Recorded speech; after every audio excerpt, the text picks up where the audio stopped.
नमस्कार दोस्तों, स्वागत है आप सभी का एक बार फिर से मेरे एबी धार्मिक टीवी चैनल में। तो आज मैं आपके लिए लेकर आई हूँ शिव के 8वें ज्योतिर्लिंग त्र्यंबकेश्वर ज्योतिर्लिंग के बारे में। आइए जानते हैं इस ज्योतिर्लिंग के रहस्यों के बारे में।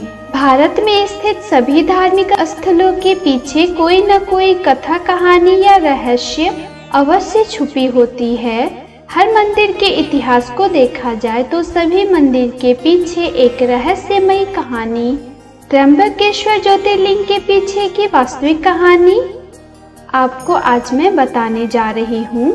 त्र्यंबकेश्वर ज्योतिर्लिंग महाराष्ट्र के नासिक जिले में स्थित है। नासिक रोड से 11 किलोमीटर की दूरी पर नासिक पंचवटी है। कहा जाता है कि यही सीता जी का हरण हुआ था।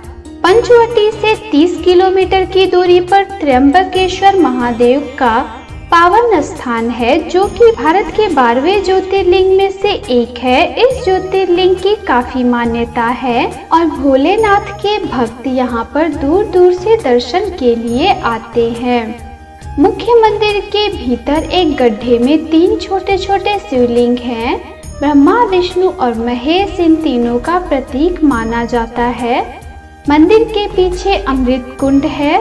इस प्राचीन मंदिर के मान्यता की कहानी नासिक के हर एक व्यक्ति विशेष के मुख से सुना जा सकता है। कहा जाता है कि इस त्र्यंबकेश्वर ज्योतिर्लिंग में भगवान शिव स्वयं प्रकट हुए थे। नासिक त्र्यंबकेश्वर ज्योतिर्लिंग के पीछे प्रचलित कथा के अनुसार पूर्व काल की बात है। गौतम नाम से विख्यात एक श्रेष्ठ ऋषि अपने परम धार्मिक पत्नी अहिल्या के साथ निवास करते थे। दक्षिण दिशा में जो ब्रह्मगिरी है, वहीं उन्होंने 10,000 वर्षों तक तपस्या किया था। एक समय वहां 100 वर्षों तक बड़ा भयानक अकाल हो गया और वहां रहने वाले सभी लोग कई प्रकार के दुखों से घिर गए। इस आसपास के भूतल पर बूंद भर पानी नहीं था, यहाँ तक कि पशु पक्षी के लिए भी पानी नहीं था। उसी समय वहाँ रहने वाले सभी प्राणी, जीव जंतु और मनुष्य भी वहाँ से 10 दिशाओं को चले गए। इस प्रकार सभी को वहाँ से जाता देख गौतम ऋषि बड़े चिंतित हुए तथा 6 महीने तक तप करके वरुण देव को प्रसन्न किया। वरुण देव ने प्रकट होकर मुनि से वर मांगने के लिए कहा। ऋषि ने भगवान से कहा, वर्षों से जल की प्यासी इस भूमि पर वर्षा करने की कृपा करें महाराज। वरुण देव ने कहा, देवताओं के विधान के विरुद्ध मैं वर्षा नहीं कर सकता, किंतु मैं तुम्हारी तपस्या से प्रसन्न हुआ हूँ। मैं तुम्हारी इच्छा के अनुसार तुम्हें सदा अक्षय रहने वाला जल देता हूँ। इसके लिए सर्वप्रथम तुम एक गड्ढा तैयार कर लो। वरुण देव ने कहा। वैसा ही गौतम ऋषि ने किया। एक हाथ का गड्ढा खोदा और वरुण देव ने उसे दिव्य जल द्वारा भर दिया।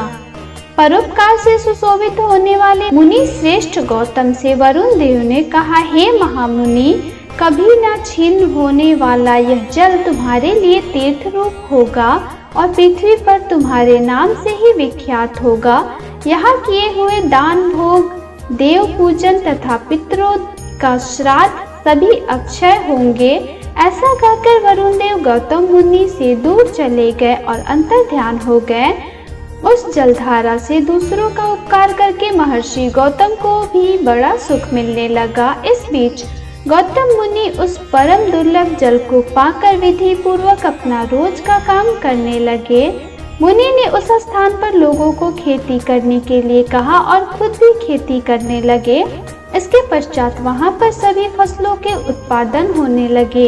यह बात दूर दूर तक पहुंचने लगी और यह सुनकर उस जगह को छोड़कर गए लोग वापस आने लगे। कुछ समय बाद ही वहां पर अन्यत्र गए हुए ऋषि वापस वहीं रहने के लिए आ गए, लेकिन ऋषियों ने द्वेष भावना के कारण महर्षि गौतम को नीचा दिखाने की कोशिश की। गौतम मुनि को वहां के लोग इस इलाके से बाहर निकालने के लिए गणेश जी से विनती की और गणेश जी को यह सभी कार्य वहां के ऋषि के द्वारा भगवान श्री गणेश से करवा रहे थे ताकि गौतम मुनि को इस पूरे इलाके से निकाला जा सके और पूरा इलाके में बाकी ऋषियों का अधिकार हो सके। गाय को चारा चरता देख गौतम मुनि ने एक मुट्ठी तिनके के सहारे उस गाय को भगाने के लिए चले गए। तिनके के स्पर्श पाते ही वह गाय नीचे गिर गई और ऋषि के देखते ही देखते उसी क्षण मर गई। इस घटना को सभी ऋषियों और उनकी पत्नियों ने देखा। गाय के मर जाने के पश्चात सभी ने गौतम ऋषि से कहा, यह तुमने क्या कर दिया? और गौतम भी आश्चर्यचकित हो गए। इसके पश्चात गौतम मुनि ने अपने ऊपर लगे हुए इस गौ हत्या का पाप हटाने के लिए भगवान शिव की आराधना की और कठिन तप के पश्चात भगवान शिव प्रसन्न हुए और गौतम मुनि को श्राप मुक्त कर दिया। कुछ समय बाद ही भगवान शिव गौतम ऋषि के समक्ष प्रस्तुत हुए और उन्होंने गौतम ऋषि से कहा कि तुम तो पहले से ही निष्पाप थे, तुमने कोई पाप नहीं किया है, यह तो इन ऋषियों का षड्यंत्र था। तभी वहाँ सारे ऋषि और देवता उपस्थित हुए और उन सब के कहने पर भगवान शिव शंकर त्र्यंबकेश्वर ज्योतिर्लिंग के रूप में वहाँ निवास करने लगे। गौतम मुनि की तपस्या से प्रसन्न होकर स्वयं शिव, ब्रह्मा और विष्णु के साथ त्र्यंबकेश्वर ज्योतिर्लिंग मंदिर में विराजमान हो गए। इस प्रकार भगवान शिव, ब्रह्मा और विष्णु इस त्र्यंबकेश्वर ज्योतिर्लिंग मंदिर में अभी भी देखे जा सकते हैं। श्रद्धालुओं की अपार श्रद्धा है इस मंदिर में। शायद यही कारण है कि इस मंदिर में हर महीने हजारों लाखों भक्त भगवान के दर्शन के लिए आते हैं। यह मंदिर वास्तव में अद्भुत है। ऐसा माना जाता है कि जब बृहस्पति सिंह राशि में स्थित होते हैं तब तक त्र्यंबकेश्वर ज्योतिर्लिंग में स्थित सभी तीर्थ क्षेत्र, पुष्कर, सरोवर, गंगा आदि नदियाँ तथा श्री विष्णु सहित अनेक देवगण पधारते हैं और वही वास करते हैं। यहाँ सभी जब तक गौतमी के किनारे रहते हैं तब तक अपने स्थान पर उनका कोई फल नहीं होता। उस त्र्यंबकेश्वर ज्योतिर्लिंग को जो कोई सच्चे मन से पूजन, दर्शन, स्तवन एवं वंदन करता है वह समस्त पापों से मुक्त हो जाता है, ऐसा माना जाता है। तो दोस्तों, आशा करती हूँ आपको मेरे द्वारा दी गई जानकारी बेहद पसंद आई होगी। तो मैं आपसे फिर मिलूंगी अपने अगले वीडियो में। तब तक के लिए